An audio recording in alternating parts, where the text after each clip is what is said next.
finally got both guns, new guns, working on Terminator Salvation. And that machine, I gotta tell you, I hate that machine. It's fun to play, but it's kind of been a nightmare. So let me give you the rundown of my experience with this fantastic machine. So someone listed it online. They were 3 to 4 hours away from here. We went back and forth. I asked him about it.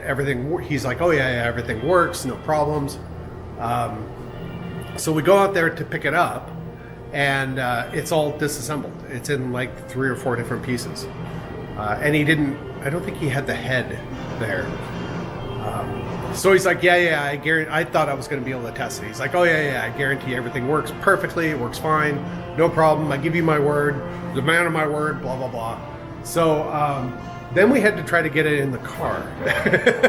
So I had measured, I had measured the space in the van that we have, and I looked at the manual for this thing, and I measured all the different pieces that were supposed to fit in the van, and it all seemed like it was going to fit. So we started moving this thing into the van, and nothing fits. Well, the measurements that they give you on the manual doesn't account for all of the plastic fairing and stuff around it. So we had to take the plastic fairing off. Of course, I didn't bring tools with me, and all of those are security Torx screws. So I had to use, he didn't have security Torx there. Later, I found one in the machine, which is hilarious. But so I had to use like this crappy Leatherman type tool, just this really, really crummy one, and just slowly inching these little Torx screws out until we got enough fairing off to get it in the car. We finally got it all fit in the car. We get it here.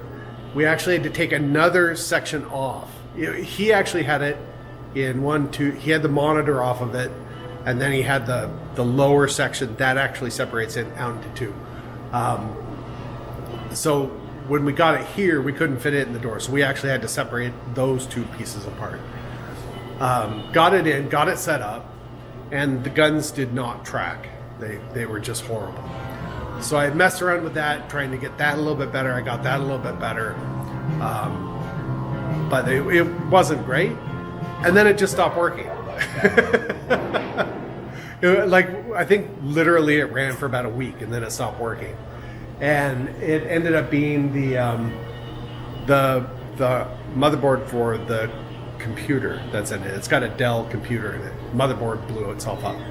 So I had to get a new motherboard for it. And then the video card was a problem, so I had to get a new video card for it.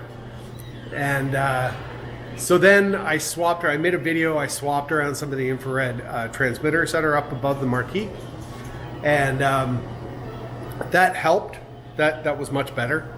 And then one of the guns died, and then one of the other guns had a problem. So I took those apart, I fixed the wires on it, I got it back together again. That worked for a while. We had one gun that was constantly kind of flaky. So after we moved it over into this side, I thought, you know what, I'm tired of messing around with this. I'm just going to order a couple guns for it, and some new infrared transmitters.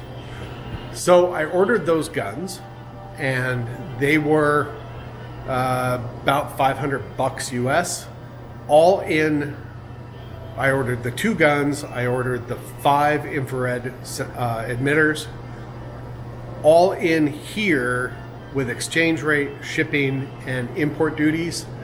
The guns and everything, it came to a little over $2,000 Canadian. So I'm like, damn, that's a lot of money for just this game. And so then one of the guns didn't work. Then one of the new guns didn't work. So I contacted Betson, is the company that I bought them from, and a guy worked with me on it. We decided that the gun was actually just hooped. So they did a warranty replacement on it. They charged me double shipping. So shipping to get the thing here, and then shipping for me to send the thing back to them. Plus, when it arrived, they didn't mark that it was a warranty replacement, or they marked it but it wasn't right. So then I had to pay import duties on it again. So so that cost another like all in another $300 or something like that just to replace this gun from them that was no good. So that was fun. So long story short, now the guns, both guns, new guns are in. They're working. I swapped out 5 of the infrared transmitters. Those seem to be a little bit better. It still is a little wonky tracking up in the far right corner for some reason, and I'm not really sure why. So I thought I would get in a little bit more and see if maybe there's something else that I need to figure out to maybe make it work a little bit better. So I had it open today, and it looks like there was a modification that you could do on that game where when it would only energize the infrared transmitters during gameplay. It didn't come like that, but there's a modification that you can do. It looks like someone did that modification, and in the process, it broke it. it didn't work. So they took the power supply for those little infrared transmitters, and then they disconnected one for the marquee, and they plugged it into the marquee one. So that's how it's getting power right now. And then they plugged the marquee one into what is supposed to go to those infrared things, and that doesn't work at all. So I need to get back in there.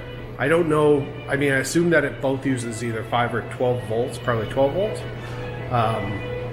But maybe there's something weird that in the process of all of this that, I mean, it's working now, but maybe changing it up and getting it back how it's supposed to be plugged in works better. I don't know.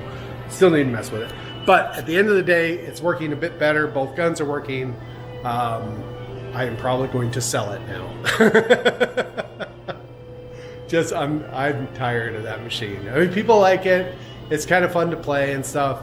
It really, in a free play setting, it's okay-ish. I think it's more fun to pay to play it because it's easy to complete both chapters of the game. You just stand there and you just go through it. And you just keep hitting, start game again and get a new life, and off you go. It's probably better for a pay-to-play type environment. So I probably will sell it. What else is going on here? So that's my story. Okay, so the first thing you'll notice, we moved our counter. This gives us a little bit more space. I've got some lights to go underneath this shelf here to make it more like that one. I just brought them in today, so I'm going to put those in. But this gives us a little bit more space for more stuff. We got our new drink fridge. I don't know if I talked about that last time. So we've got Iron Brew and Thumbs Up and Limca and various other things from around other places. We got a whole bunch of Faygo now. We've got all of those. We've got root beer, and we have a few Moon Mists left. We've got this weird Fanta mystery flavor. I have no idea what that's all about. We brought in these candy cans. It's basically flavored water, sugar-free flavored water. They've actually been selling pretty good, so that's fun. I had brought in a handful of these. We sold the last one yesterday, so we've just got this one on the wall still. I got a new monitor for our consoles. They had this big garage sale. They call it the 70-mile garage sale or something. It's something that they do on the island once a year, and it's down kind of where I live. And the first place that we stopped had this, and I asked her, I said, does it work? She goes, well, you can have it for $5. And I was like, okay, I guess I'll take that risk. And it works great. And it's an older one, so it's got speakers in the front, which is nice. It's great for this. And then it's got all the different types of connectors back there. It's not just HDMI, but it has analog connectors too, which is nice. We moved those machines over where this was, and we've still got those things there. And that's it. We put Snow Bros is over here. Galaga. The Miss Pac-Man is on this wall now. Well, I guess it's always been there, hasn't it? Maybe. I don't know. Terminator Lost Leader. Battlezone Aero Fighters is over here. And then we've got our 2 little mini things. The next one I'm going to work on is this Lethal Enforcers. It's got some sort of monitor problem. And I had this new LCD screen that I can plug in directly into this just to make sure that it's the monitor, the board, or the power or something. It helped out troubleshoot it, so I'll bring that in probably tomorrow and play around with that. Other than that, I think we're kind of the same. Oh, Double Dragon's over here because we wanted to open this up so when you come in, it's a little bit more open. Here's the other thing I got at the 70 Mile garage sale. It's a pachinko. This is mid 70s, late 70s. Yeah, so it needs to be kind of cleaned up. And let's just say right now I don't have the balls to play it yet. So next door, the pizza place, there were 2 partners that owned it. They owned 4 stores and 2 buildings. This being one of the buildings and one of the stores. They've had everything up for sale for almost a year now. It was right after we moved in, and then apparently the 2 partners don't like each other anymore. I don't know what's going on. But so not long after we moved in, we found out about this. They put the building up for sale. They've had no action on that because I think they're asking way too much for it. But they've been trying to sell the restaurants individually as well. And so the last couple of weeks, I've heard that there's some people that are interested in getting that next door. And apparently they were in last week. They were cleaning up the space, kind of fixing it up a little bit.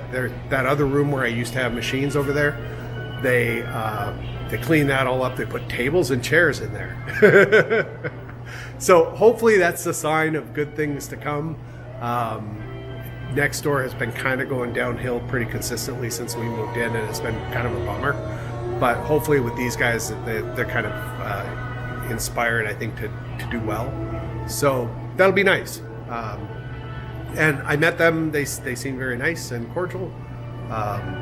There were some things that were supposed to have happened related to the building when we moved in, and the old owners, they didn't do the things they were supposed to be doing. But I'm hearing now that some of those things they are doing them, so that'll be nice. I still don't know what the condition is on the building sale and all that. We're still looking for another space. One of the owners told me he would be happy if I moved out. I think because they want this whole place to be a restaurant again, or so maybe the other guys that bought the restaurant want this to be a restaurant again. So that's good. They've basically given us the thumbs up to break the lease, and we'll go forward with that. So we'll keep looking. We're just going to keep doing what we're doing. Hopefully we can find a better space, bigger. But for now, we're fine here. Everything's fine. So unless they sell the building and something really crazy happens, we'll just keep going as it is. We got a storage unit. The company, the arcade, got a storage unit so I can get all that garbage out of my workshop. I've got too many machines packed in there now that there's no room to work. I can't set up a pinball machine because I just don't have the space for it. So we got it today. We moved some stuff in there already, and then over the next week or two, I'll just start moving machines out of my workshop into there, because I'd like to swap some of these machines out. I've had a few of them in here now for a year. I'd like to get them out. I have more machines at home, but some of them might, they need to be tinkered with a little bit. I have Hollywood Heat, which we had in here at first, and it started acting really weird, so I yanked it. But I haven't really had a chance or space to really open it up and figure out what's going on with it. I also just recently, the last one that I bought was it's a Sega US Monaco. I think it's Monaco. A Spanish machine from the mid 70s. It's in playfield and everything looks great. Back glass looks great, but it's electromechanical. It's not counting the ball, and it's got a couple other little glitchy things going on. So I just need a space to be able to set that up and tinker with it. Now the good thing is that I haven't been able to do really any work video, like repair videos or any of the other stuff because I haven't had a place to do it. Like, so I'll be able to do that again. That'll be fun. Yeah. So other than that, we're just chugging along doing our thing. We started a TikTok account, and the idea of my TikTok account is that I'm kind of doing like TikTok like parodies. I want to do parodies of TikTok videos, like just because most of them are just kind of silly. So yeah, find us on TikTok and do whatever you do on TikTok to follow people. Is it called following on TikTok? I have no idea. I just throw stuff. I don't even use it. I just throw stuff on it and I ignore the rest of it. So I'll probably come up with some like just completely stupid videos as we go along. As I have some time and I come up with an idea. I did one. I actually put it up as a short where it was like, can Marshmallow Peeps play pinball, and then can you use Marshmallow Peeps as a pinball? Turns out you kind of can. So that's kind of garbage that's going to be on our TikTok account. All right, so I think that's it. That's my update. I don't think I have anything else to say.